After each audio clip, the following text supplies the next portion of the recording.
A nice little city in northeast of Italy in which love, lust, hate and violence converge, forming an otherwise crazy mixture which makes both your heart melt and your hair curl to the point of looking like a madman. A place ruled by two households both alike in dignity, where the moon symbolizes secrecy and passion, and having one certain kind of feelings can actually be forbidden. Welcome to Verona.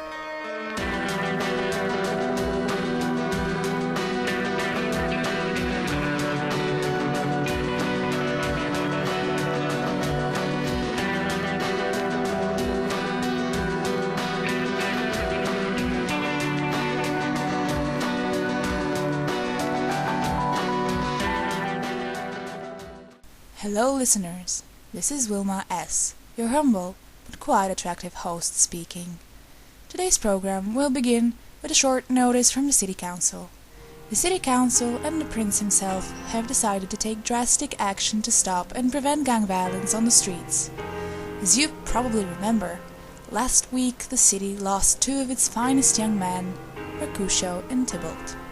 Firstly, it was claimed that lizard alien beings were responsible for the murders, but later on, it turned out that the reason behind these murders was much more boring and also harder to deal with. A street fight that ended in a tragic way, in a well-planned revenge.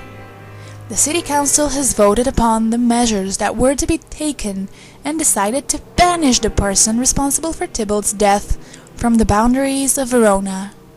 That serves to show the young members of both enemy families tempted to get into street fights that there are always consequences.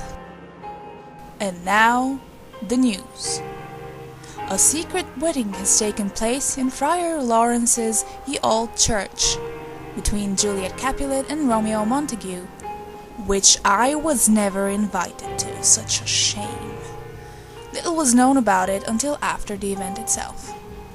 Anyway, the story goes that young Montague, all heartbroken since his last affair with Rosaline, met Juliet at a party at her house and instantly fell in love. Now, listeners, as sweet as that may appear, I personally think that this story sounds a bit sugar-coated. We should not forget that we are dealing with the hearts and minds of two teenagers after all. We are all aware of the fact that lusty teenagers with rushing hormones usually have the physical properties of drama magnets. Therefore, I believe that no one will be surprised to hear that Romeo and Juliet also happen to be the heirs of the two enemy households in town. And we all know who I'm talking about.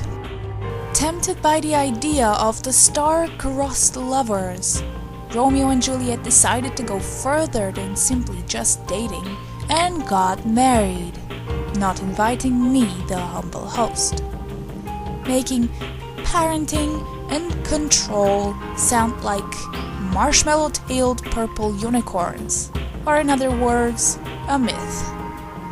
They have turned the individual versus society card and have decided to play it, making #Romiet Verona's new favorite couple. Citizens, as we all know, the teenage years are marked with many intense and fluctuating emotions. Therefore, as strong as the young groom's love may have been, his hate and need for revenge turned out to be even stronger. As it turned out, later during the week, Romeo was found guilty of Tybalt's murder, which happened on the day of the wedding. My. Tybalt, who on the other hand was allegedly the killer of Romeo's best friend Mercutio, also happened to be a good cook, a splendid stand-up comedian, but most importantly Juliet's cousin. However, Juliet's love turned out to be much more stable, and her devotion to young Montague was great enough to allow her to forgive him instantly and to even mourn because of her new husband's woeful sentence.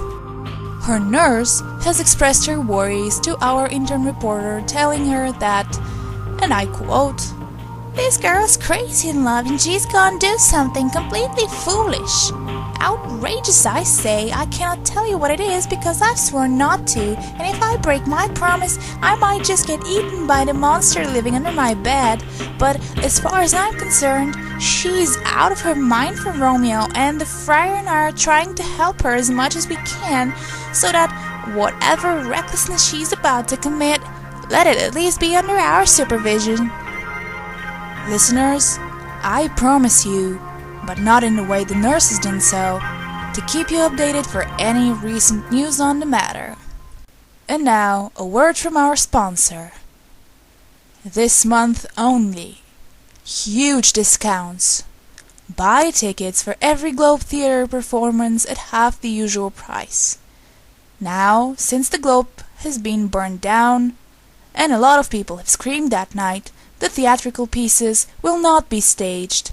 But who cares? Buy a ticket anyway. Citizens, we have just received quite contradictory news from two separate sources. The first one, asked to be left anonymous, claims that Juliet Capulet has just been given a proper funeral and is genuinely and unquestionably dead. The second source, who likes to call himself the apothecary, although nobody in town is certain about whether he is actually certified to sell medicinal drugs, stated that young Juliet is in fact definitely and beyond doubt alive. He claims that she has only fallen in a temporary coma caused by the liquid she has consumed from a suspicious-looking vial the apothecary has sold Friar Lawrence, neither of them knowing what was in it, but she is soon to reawaken, right? Now, listeners, due to the fact that both sources are extremely trustworthy, we could consider as our official theory that the girl is both alive and dead. Sort of like Schrodinger's cat. But until she wakes up again, there is no way of knowing for sure. And now, the weather.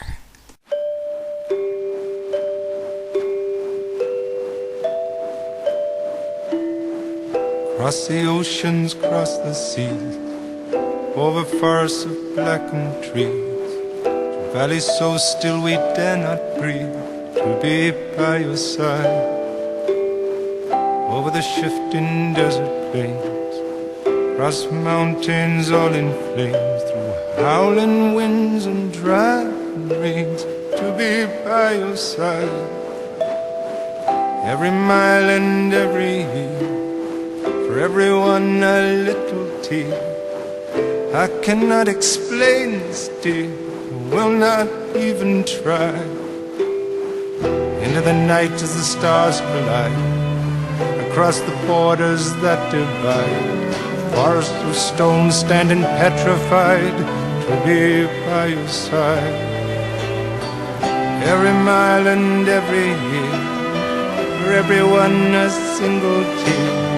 I cannot explain this, dear, I will not even try.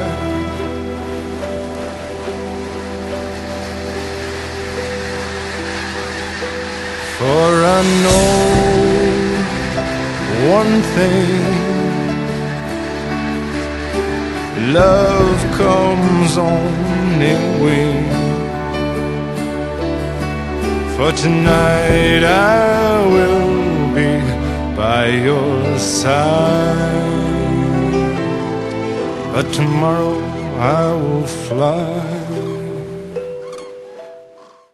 Listeners, my dear listeners, it is with grief that I share this news with you. Someone has taken my lunchbox from the fridge and has eaten all of its contents, including my grilled cheese and parmesan-dipped zucchini fries. Oh, and as promised, there is an update on the #Romeo case. A quite interesting one, too. It turns out, listeners, that the man who calls himself the apothecary was right.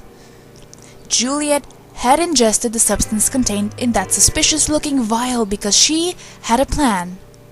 That plan was so cunning that even Sir Blackadder from that one show with Rowan Atkinson we never talk about would approve.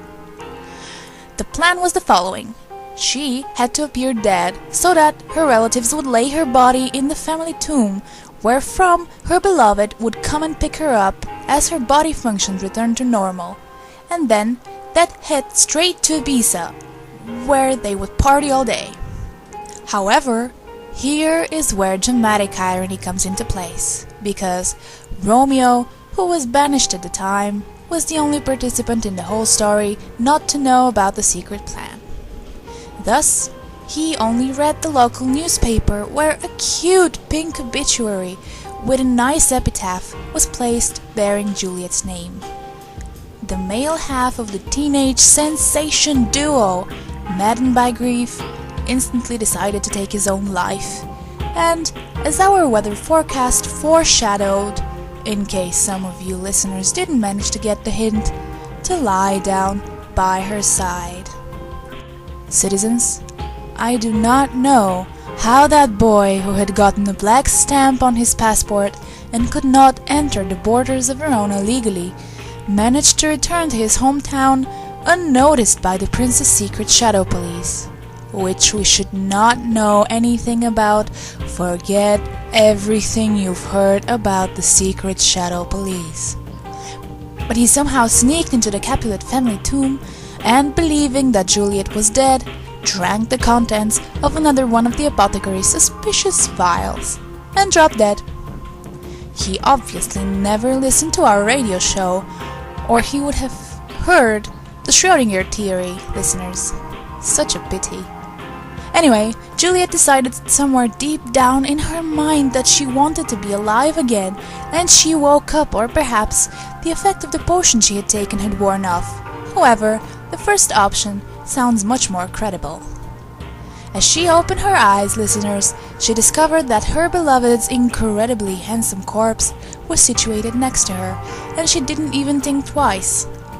She decided that she had no reason to live anymore. She checked whether there was any poison left in Romeo's vial, but he, supposedly drawn by great thirst, had left it empty. Therefore, she took out his new and fashionable dagger and stabbed herself to death. Citizens, I have been asked to share some thoughts on the matter, and so I shall do. The modern world is a world of extremities. We often find ourselves trapped in this loop where power generates violence and violence generates power. Sometimes, however, young souls are lost in the crossfire between the two. Today, love is claimed to be stronger than hate, but that is only in theory. The memory of love lasts in time, that is correct, but the consequences of hatred are much more tangible. And may we take #Romeate as a symbol of love trying to find its way in spite of all hostility, and the pair's fatal fate as a metaphor of the lost cause of the battle of the individual against society and the social norms.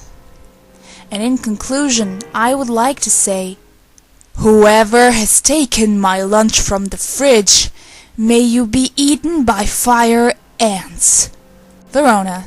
The members of the two grieving households are now considering founding a Montague Capulet charity foundation to help those who have similar problems with their rebellious teenage kids. If you want to make a small donation, you could dial 555-Romeo-01, or you could visit www.nomoreteenagekidsinlove.com. That was all for tonight, listeners.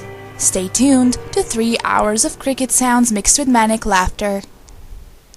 Today's proverb: roses are red, violets are blue, Romeo's dead, and Juliet too. This poem makes no sense. I like pie. Interesting fact: Shakespeare was actually an old hairy warlock living by the river, accompanied by a gargantuan squid. Welcome to Verona is based on the script of The Tragedy of Romeo and Juliet by William Shakespeare. The format of the show was inspired by Welcome to Night Vale by Joseph Fink and Jeffrey Cranor. Original music by Akira Yamaoka, Disparition, and Nick Cave.